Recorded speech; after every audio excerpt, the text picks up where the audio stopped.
Their emotions are 1,000% valid. They are.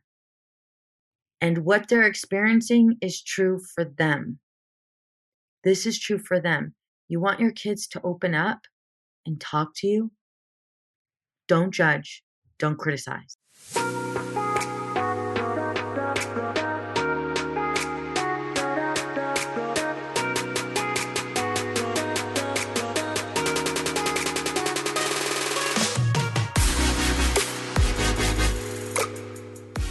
Hi, I'm Veronica Cisneros, licensed marriage and family therapist, entrepreneur, and host of the Empowered and Unapologetic podcast. I was 1 month away from divorce. The court papers were filed. We had just had our first daughter, and I felt more alone than ever. My husband told me he was tired of competing with my career. I was overwhelmed, disconnected from my family, and questioning everything I had built. I didn't want to lose my marriage, but I also didn't want to keep losing myself. So I did the hardest thing I've ever done. I stopped pointing fingers and started doing the work on me. Now, after 25 plus years of marriage, raising 3 daughters, and running a thriving therapy practice, I'm here to help you do the same. This podcast is for the woman who looks like she has it all together, but secretly feels like she's falling apart. We're talking real marriage struggles, parenting teens, rebuilding trust, reclaiming identity, and finally feeling like you again. Pull up a seat. You don't have to figure it out alone. This is Empowered and Unapologetic.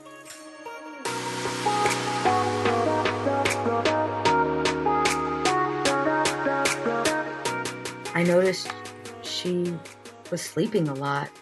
She was listening to a lot of depressed music. She wanted to be in her room all day. I thought she was just being a teenager. She was on her phone constantly, but the people she was on the phone with, I don't know, I just had this gut feeling that they weren't healthy for her. And I just had a whole bunch of mixed emotions, but I didn't know what to do. She asked me to go to therapy, but I thought, well, why isn't it something we can solve as a family? We're a good family. So I began to just ask her a whole bunch of questions like, is everything okay? And she just kind of brushed me off. And I would ask her, what can I do to help? And again, she would just brush me off. And it was just so frustrating because here I am trying to help her and she has a good family. So what's the problem? There is no problem. Is this just a phase? Should I just ignore this? I don't know what to do. And a therapist, really? Not right now. It's not that bad. I mean, yeah, she's sleeping and yeah, she's in her room all day, but it's just a phase, right? Mama, I'm going to tell you right now, depression is common among adolescents worldwide, affecting an estimated 4 to 5% of adolescents each year. It can lead to serious social and educational difficulties and is also a major risk factor for suicide. Despite effective treatments, only about 1 in 4 youth with depression receive treatment.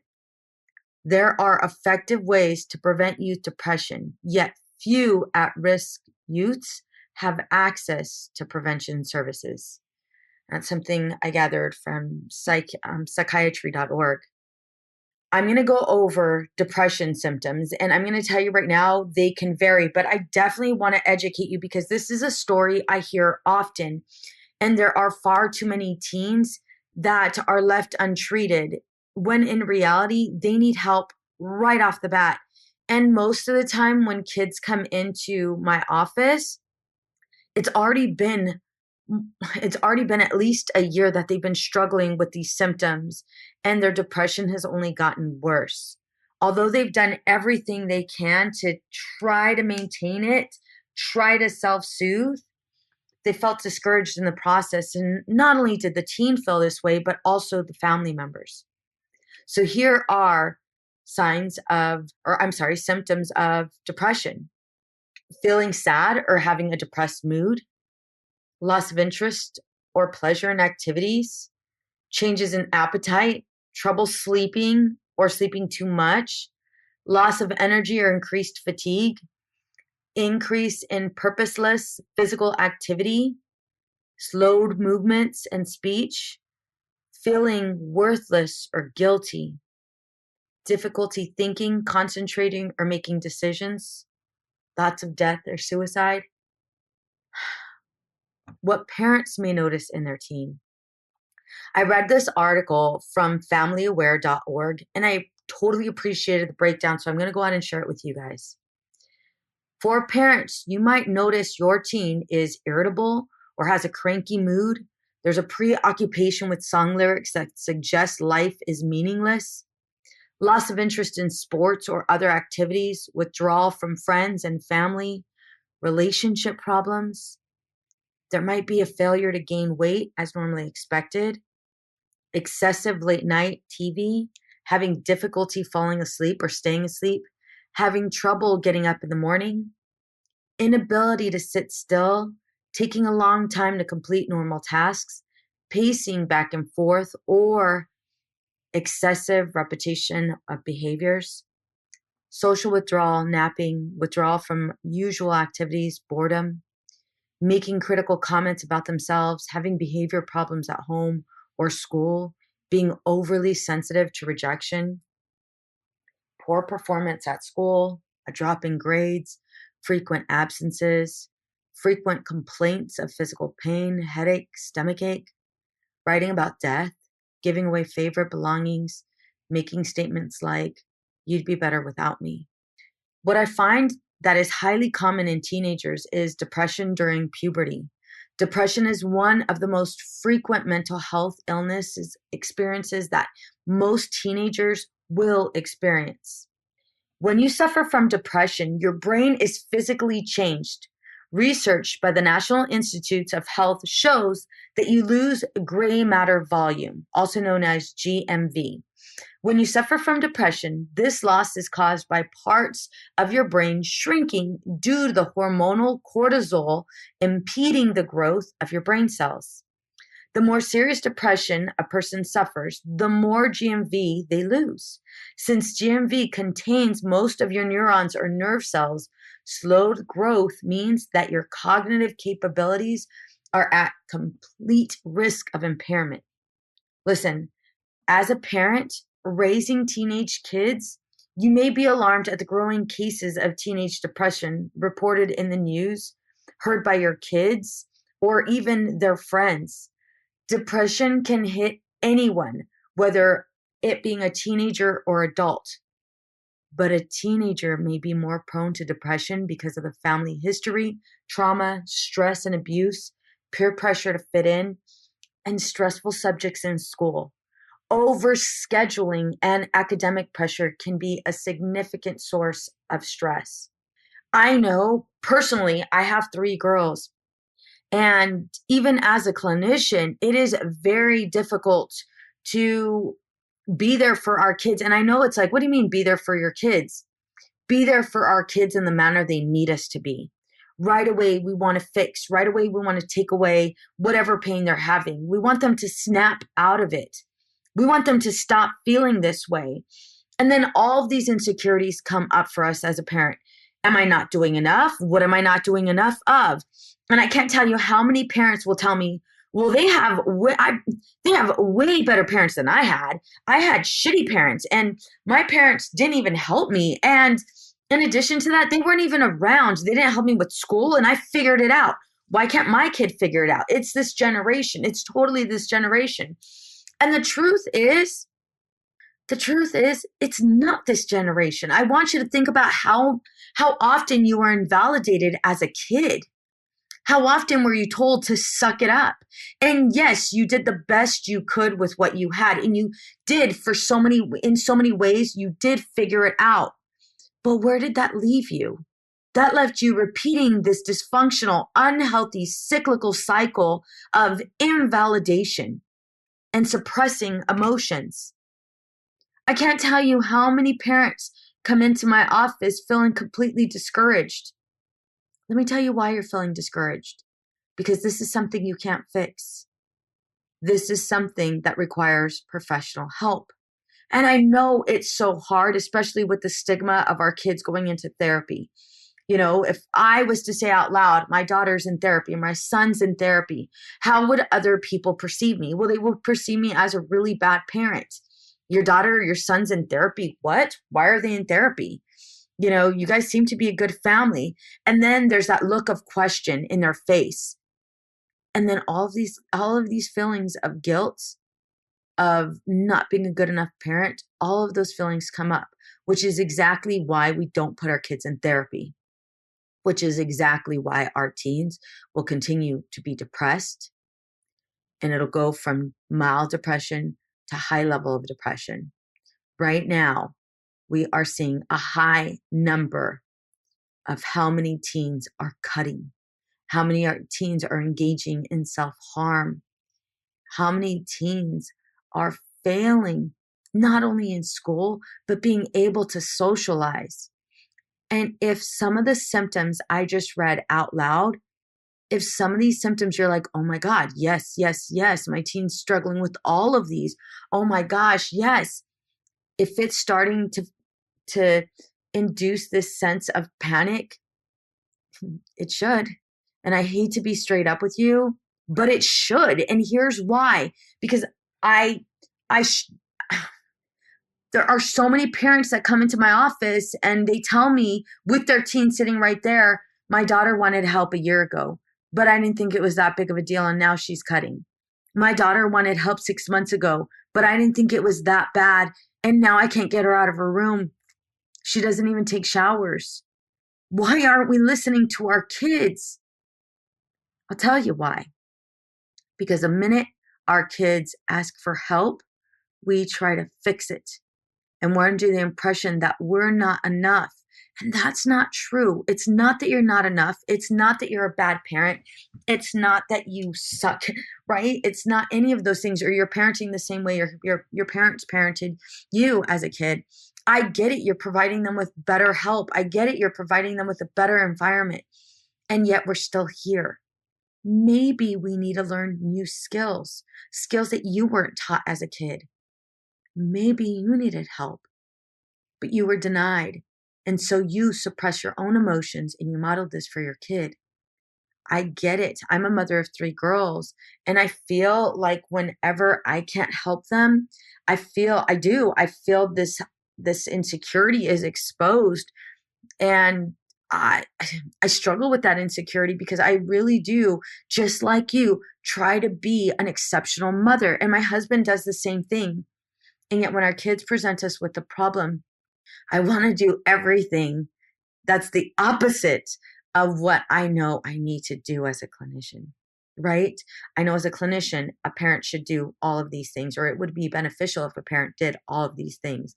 And I'm going to be honest with you, there are times I don't want to do all of those things because I just want to take that pain away. Or there's the other part.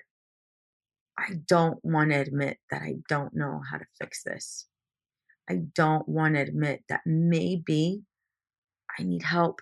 Maybe my kids need more than me. I want to be the person my kids come to. I want to be the person that knows their deepest, darkest secrets. I want to be that person. And if I'm not that person, then every insecurity of me being a mom comes up. And I don't know how to deal with that feeling. And that's okay. It's sitting in that discomfort. It's doing something different to meet the needs of our kids. So I have included 5 tips on how to parent a depressed teen. Go ahead and grab that pen and paper out, mama, because you're going to need it. Tip number 1, listen to understand. Listen to understand. Try to refrain from fixing. I know as a parent, we want to find out why they are depressed so we can fix the problem. Do not ask this, as they might not know the answer, and this may only trigger more feelings of unworthiness. Ask open-ended questions like, how are you feeling? Tell me more. This is where you are being curious, listening to understand, not to fix. You don't want to ask them, why are you depressed? You have your mom, you have your dad here, you have everything. I mean, we're good parents. We sit down and do homework with you. You know, I make you breakfast. When you were a kid, I would read you bedtime stories. We are here for you. And that's not the same thing I could say for my mom. My mom and my dad were not here for me. What do you have to be depressed about? Don't do that. Do not do that. And the only reason why I'm saying don't do that is because guess what? That only increases their level of frustration because, to be honest, most of the kids that come to my office don't know why they're depressed. And there's so much guilt, so much guilt. I have the perfect parents. Why am I feeling this way? I don't belong. I don't belong. And why can't I put words to what I'm feeling? I don't understand this. They don't understand it either. And it's catching them off guard and they want it to change. They want it to change so desperately, but they don't know how. And it's this feeling that overcomes them. They don't know how to self-regulate and they don't know how to communicate all of these things that is happening to them.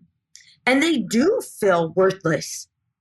And so you reminding them of all of the great things they have in their life and how you're a better parent than your parents, that's not going to help them. That's only going to make matters worse. And I'm going to tell you right now, that's all you. That is 1,000%. Yes, I'm calling you out.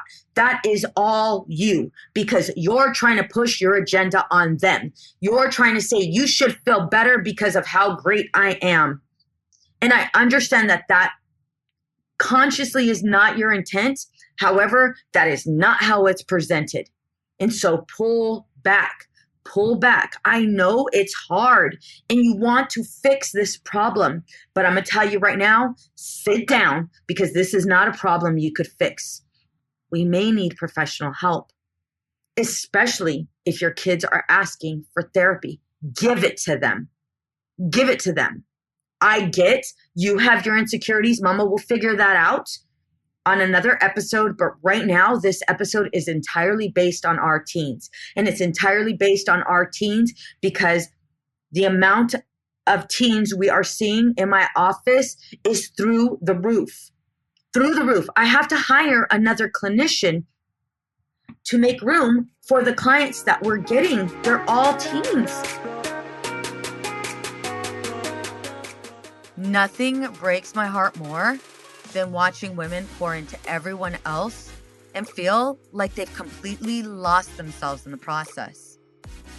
That's why I have founded Outside the Norm Counseling, because therapy shouldn't feel like one more thing on your to-do list. It should feel like relief. I'm Veronica Cisneros, licensed marriage and family therapist and host of the Empowered and Unapologetic podcast. And I know what it's like to look around at your life and think, why does everything feel fine, but feel so off? At Outside the Norm Counseling, we help women who are high functioning on the outside, but silently falling apart inside. Women who are waking up overwhelmed, snapping at the people they love, and carrying guilt that never seems to lift. And if you're not ready for therapy, that's okay. Let's start small. With my self-paced course, Reignite Your Marriage and Reclaim Your Identity. This is for you, not your husband. Because when you reconnect with yourself, everything else begins to shift. Head to OutsideTheNormCounseling.com to start. Remember, you don't have to keep holding it all together. You just have to take the first step.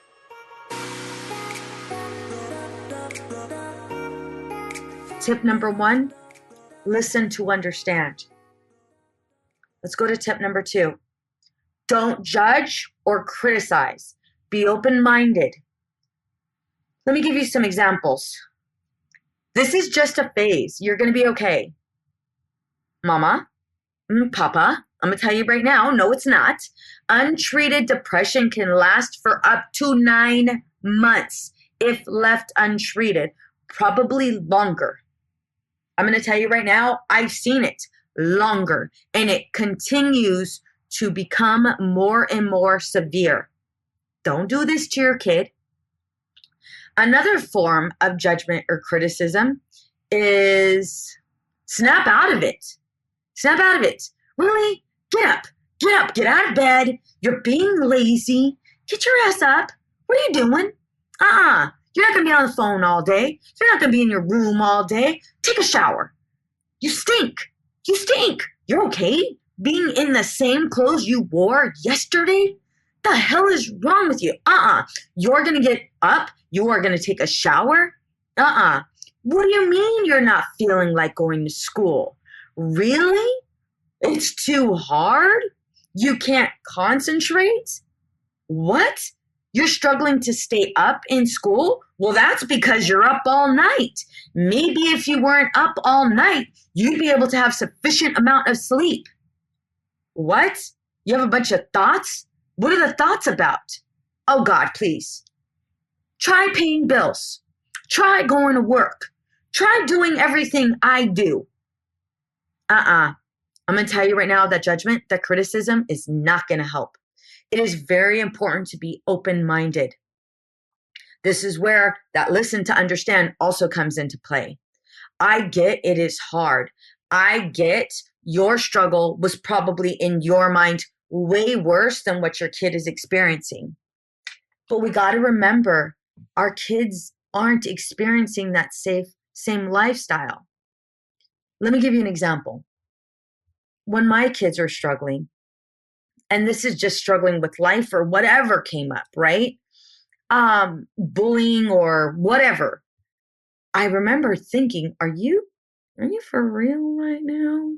Are you for real? There were times my mom or my dad told me not to say certain things in my house because our phones were tapped. There were times where I literally watched somebody get their butt whipped because they were jumped in a gang. There were times there were people in our house that I didn't necessarily feel safe around because I didn't know what crimes they committed and what drugs they were on. There were times when I was in the car with my dad who was driving high as a kite on our way to Big Bear or Julian. And you know those roads are crazy as hell. I figured it out. Right? That's exactly what we want to tell our kids. But the truth is, my daughters have never had a gang member as a father or somebody who struggled with addiction as a father. They didn't have that. They didn't have a mother that was married to somebody that was in a gang or struggling with addiction. They didn't have that. Their emotions are 1,000% valid. They are. And what they're experiencing is true for them. This is true for them. You want your kids to open up and talk to you? Don't judge. Don't criticize. The next step, control your emotions. Control your emotions? I recognize that your emotions were invalidated as a kid. I get that. I get you were told to suck it up. I get you were told this is just a phase. However, you expressing this great amount of anger, yelling, trying to go ahead and pull your kid out of it by invalidating their emotions is not going to help. It's not going to help. And so instead, be aware of where you're at with your emotions and control them. If that's hard for you, guess what? I know a therapist that can help you because those emotions you've been running from for a very, very long time. And what you're attempting to do, I'm going to call you out. I know you're not going to like it, but exactly what you did and what you're doing right now, trying to run away from emotions, is the exact behavior you are modeling for your kids. And it's not going to work. It's not going to work. Suppressing your emotions, avoiding them, running away from them is not going to help. Guess what? Your body keeps score. It doesn't forget. It doesn't forget. And so if you're feeling all of these ways, it is very important that you open up, you have conversations, and you talk about it. Maybe not with your kid, because It's your kid's turn to go ahead and communicate, but maybe you need to go ahead and talk to a therapist. Be aware of what emotions you're experiencing. Do not allow your emotions to take over. The minute your emotions take over, guess what? Your kids stop listening to you. Your kids stop listening to you and they have shut down. And that's not okay. That's not cool at all.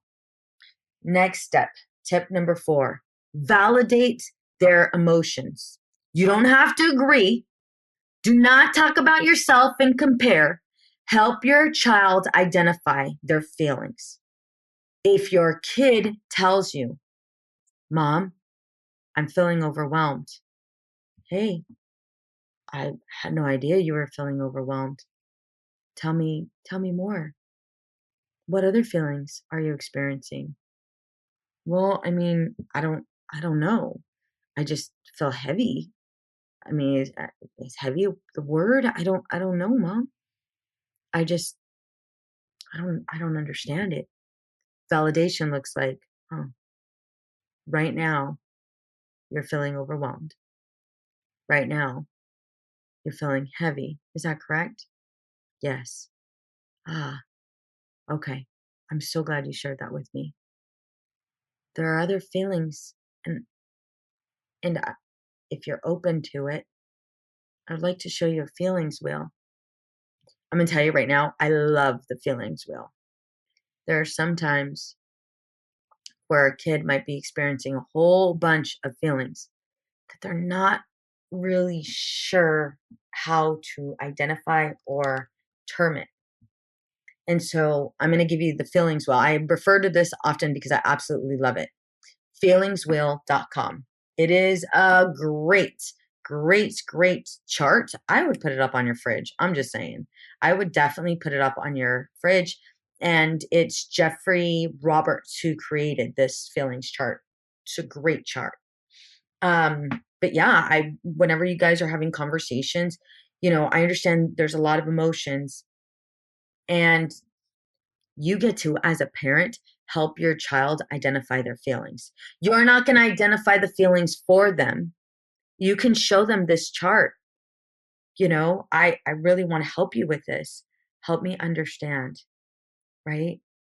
How are you feeling? And you can pass them this feelings chart.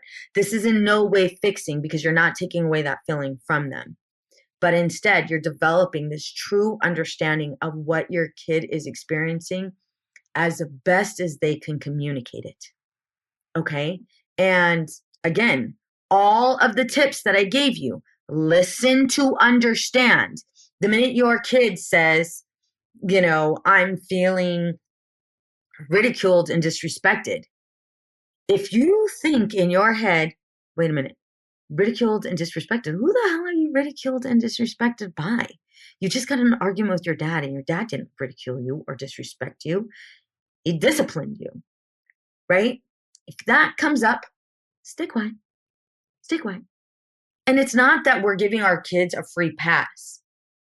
If our kid is struggling with depression, there are a lot of things that they're going to start personalizing. And their ability to think rationally is a bit skewed. So this isn't where you're going to go back and forth with them. They're identifying their emotions. Just because they're identifying their emotions does not mean you have to agree with them. It's not like you're agreeing with everything they're saying. This isn't where you're agreeing, you're disagreeing, and you're saying it out loud. No, you're teaching your child how to identify their emotions. And not only are you validating them, you are also teaching them how to self-validate, which is key. That is key. When your teen is able to go ahead and pinpoint what they're experiencing, that helps them with communicating and developing this better understanding of what they're going through. The last tip: schedule an appointment with a therapist. Don't wait. Don't wait if your especially if your child is asking to seek help. Schedule the damn appointment. Schedule the appointment. It is important that your child gets the help they need. And I know you're doing everything you can as a parent. I get that. However, even your greatest efforts as a parent is what brought us here. And I don't mean that with any disrespect, but what I'm saying is, listen, as a parent, this is the first time we've parented a depressed child. Nobody gave us a handbook, right? And then we look at the way our parents parented us. They for damn sure, didn't validate, didn't listen to understand. And I know my household, my parents did not control their emotions. They didn't know how to self regulate. That's just something they didn't know how to do. And so it is important that your kids are given hope. There are people who can help. There are people who can help, right? And so what does this look like when you're talking to your teen? There are people that can help. And if you're open to it, I can provide you a list of people, and we can work on reading their bios together to see who is a perfect fit. What are your thoughts about that? Yeah, yeah, mom. You know what? That's a great idea. Yeah, can you give me a list? And wait a minute. I could read their bios and I could pick my therapist? Yes. Yeah. We're going to do this together. Okay. Hope for children, for teens is so important. Here's why. They've been struggling with this feeling for a good amount of time, even prior to letting you know. But they've been trying to go ahead and do this on their own. And they've been trying to do this on their own because they don't want to be a burden to you. They know you are good parents and they feel like this is theirs and it's their fault. I can't tell you how many teens have told me, my parents are great. I don't belong. It's me. I'm the problem. My sisters, my brothers, they're good. I'm obviously the problem. They'd probably be better without me. Your kid, your child, your teen needs help. Do not wait.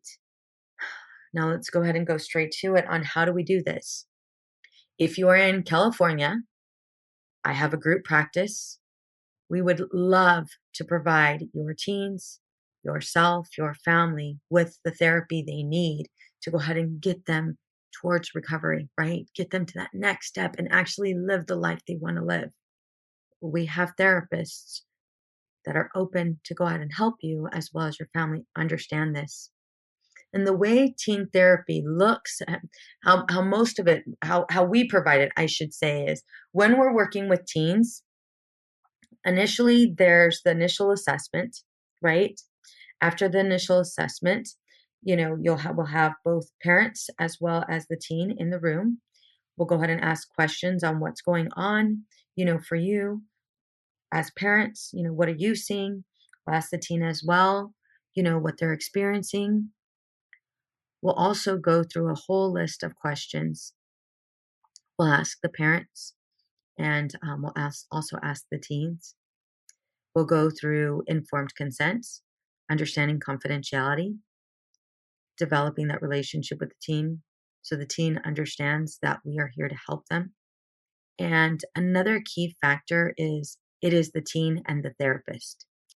It is very important you allow your teen to meet with the therapist and not try to go behind your teen's back and ask questions to their therapist. How are they doing? What are they doing?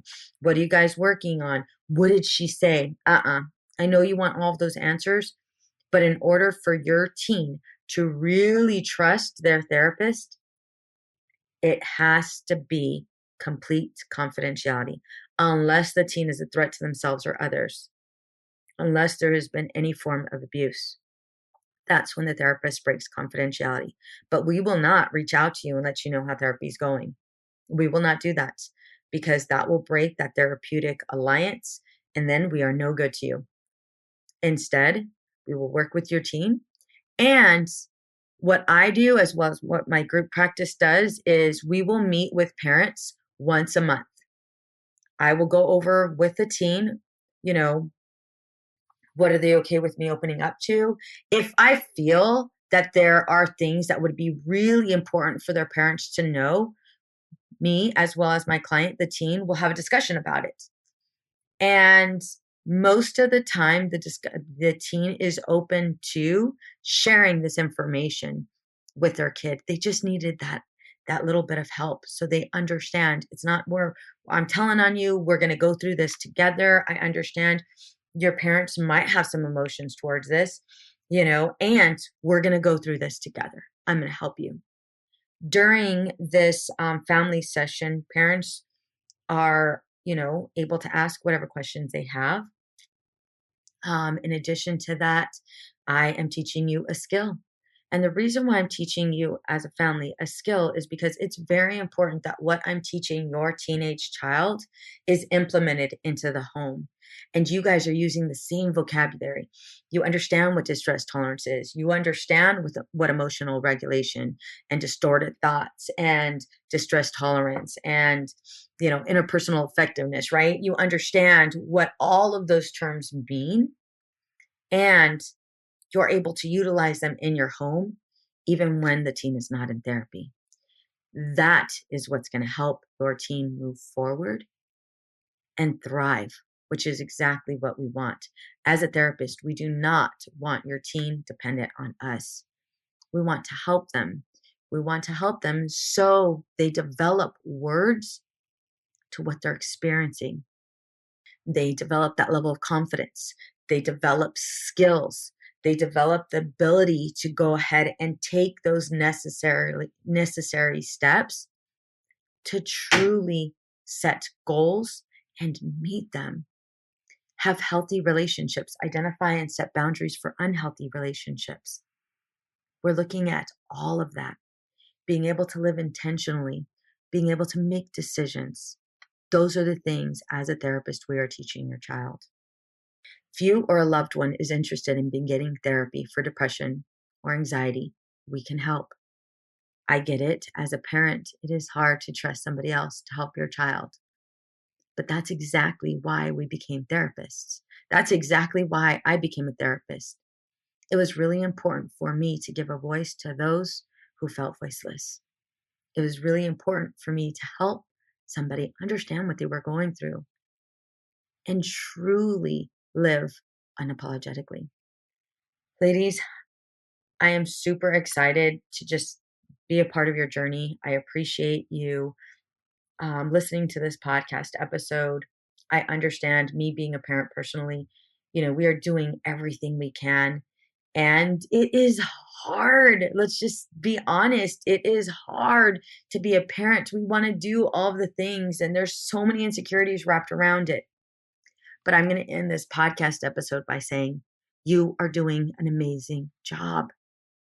You are an amazing parent. The fact that you listen to this podcast all the way through is proof that you want what's best for your kid, and you will do anything in your power to go ahead and get them the help that they need. Okay.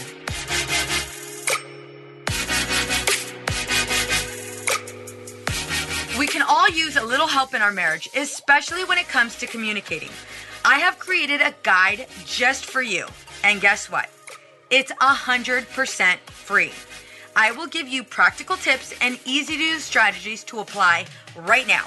That's right, right now, today. You all know I'm a huge advocate for you mamas, and I am on a mission to help you experience true connection and stress-free living.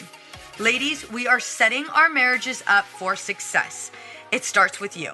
You will find this freebie here in my show notes, or go to empoweredandunapologetic.com/guide. The information I will be providing you is next level, and people pay good money to get these tips that I will be giving you for free. Don't forget to share this with a friend who needs it. What's up, ladies? Just want to let you guys know that your ratings and reviews for this podcast are greatly appreciated.